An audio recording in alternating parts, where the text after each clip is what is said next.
Do you ever imagine sometimes how would life be like without experiencing emotion? Here's what's interesting: if life do not experience emotion at all, we will not have depth of despair, we will not have remorse, we will not have depression or anxiety, we will not have feelings such as pain, guilt or shame. We will not go through any of the unpleasant feelings that we can think about, and we will not wrestle over any of the negative emotions. But here is what's not interesting: if life do not experience emotion at all, we will also not experience feelings such as feeling of being loved, joy, happiness, satisfaction, or any of the positive emotion that we know. So it's either you don't experience it at all, which is not less than or opposite, or when you experience both positive and negative emotions. So positive emotions are incomplete without negative emotions, and negative emotions are incomplete without positive emotions. So coming together of both negative and positive emotions make emotion complete. So life is complete with all this mixture of feelings. So as much as we are okay with the feeling of happiness, joy and satisfaction, so as we should be okay with the feelings such as sadness, anger, disgust, or all the other negative emotions that we know. There are a lot of definitions given on emotion, but here is a simple definition of emotion.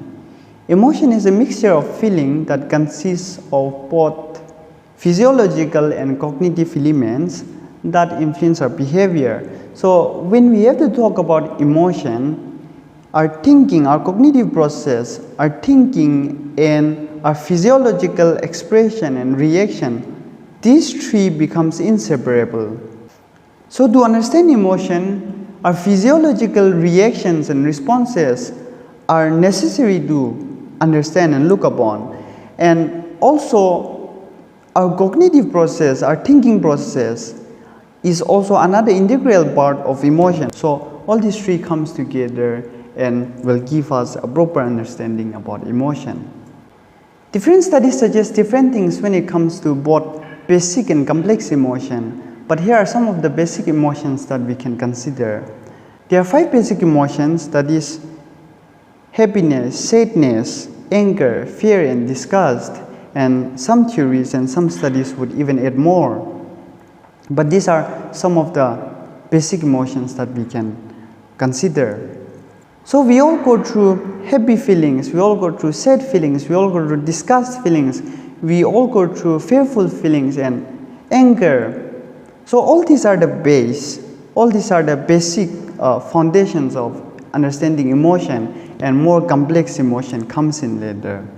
Now we might think about, what does emotion do actually? What is the important role of emotion in life? We might have different reasons and we might have different answers to the question. But I want to bring some of the reasons why emotion becomes so much important, so much importantly fixed in our life, and why can life function without emotion. So let me just put some of the important functions of emotion. First, our emotion prepare us for action. Let me just put an instance here. Just imagine there is somebody in front of you who is trying to slap you. So once you recognize that a person is trying to slap you, so then you take necessary move. Do you have to defend? Do you have to save yourself from the slap? Or do you have to slap back the person? Or do you have to run away from the person? What do you do? So activation of different parts of the brain which are responsible for you to take certain movements, all this information can be received and done through the workings of emotion. So it generates information and it awares you and it prepares you for action. So that's the first important thing our emotion do. Secondly, our emotion shapes our future behavior. So as I've used the first instance, let me just join the story. Just imagine that you have had the experience where a person was trying to slap you. So once you recognize the person, then the next time you meet the same person, how do you prepare yourself?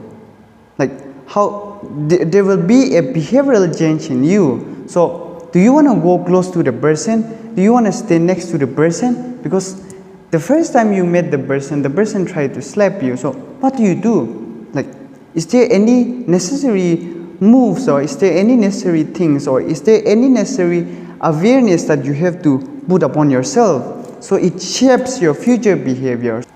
Thirdly, and very importantly, our emotion does not just prepare us for action.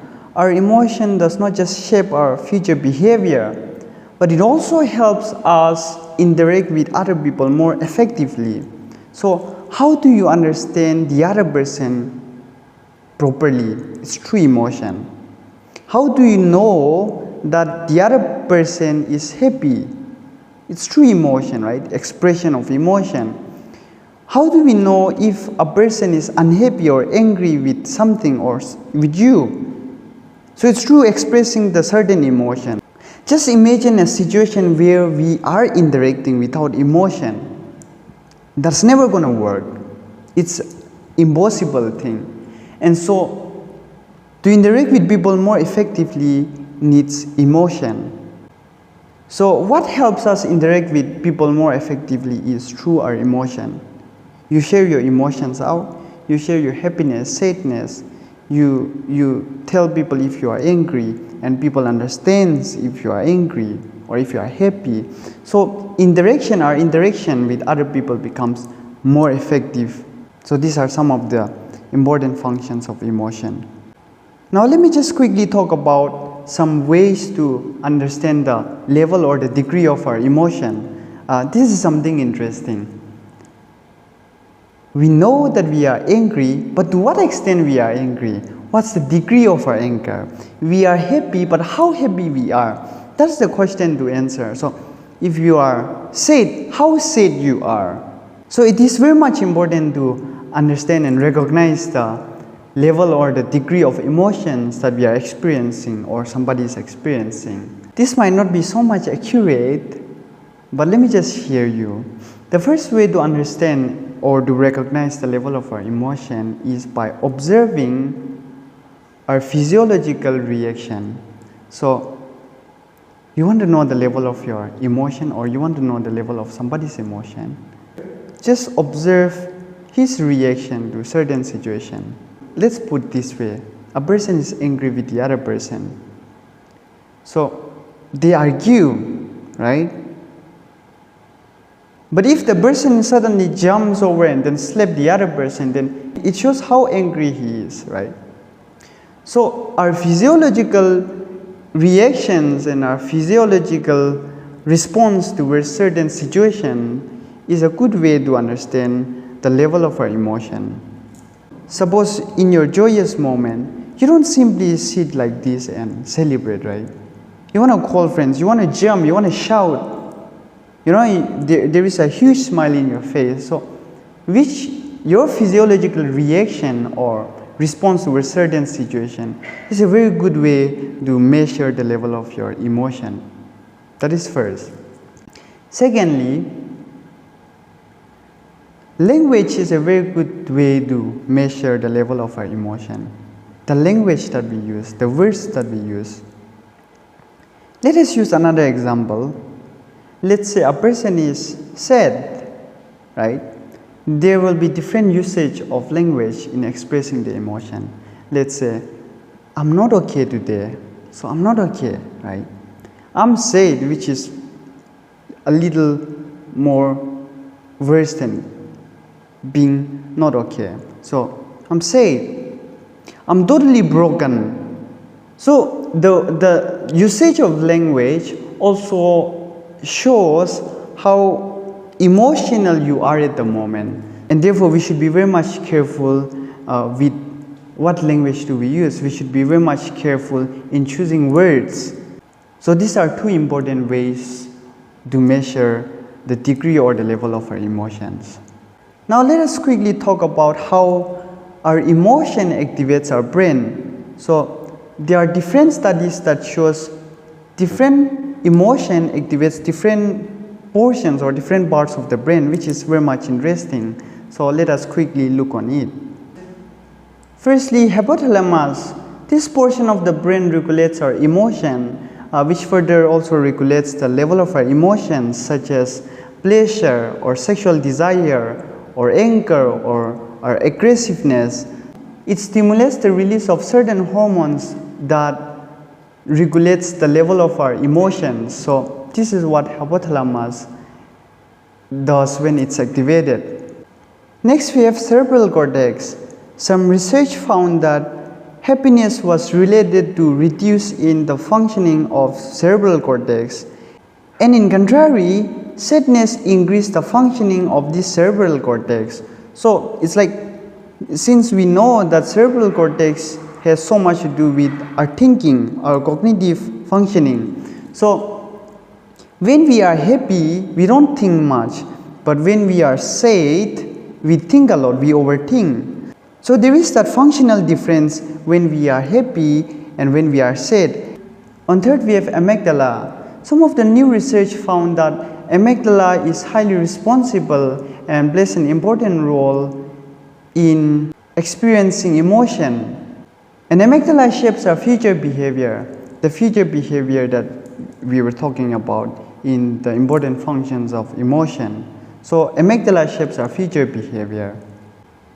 Lastly, we have visual cortex. And by the way, visual cortex is very much closely associated with our hippocampus. So they work together. So visual cortex helps us to recognize things. So when visual cortex helps us to recognize things, then some informations are popped out from our hippocampus, which is a center for our autobiographic memory. So any experience that you have had will go and relate with what you recognize. So visual cortex and hippocampus, they both are activated. That's all for today's video. I'll be bringing a series on emotional intelligence, and therefore it was highly necessary for us to understand about emotion. So I really hope that we have learned the basic things about emotion. And so I really hope we are okay to move on with emotional intelligence. So see you in the next video.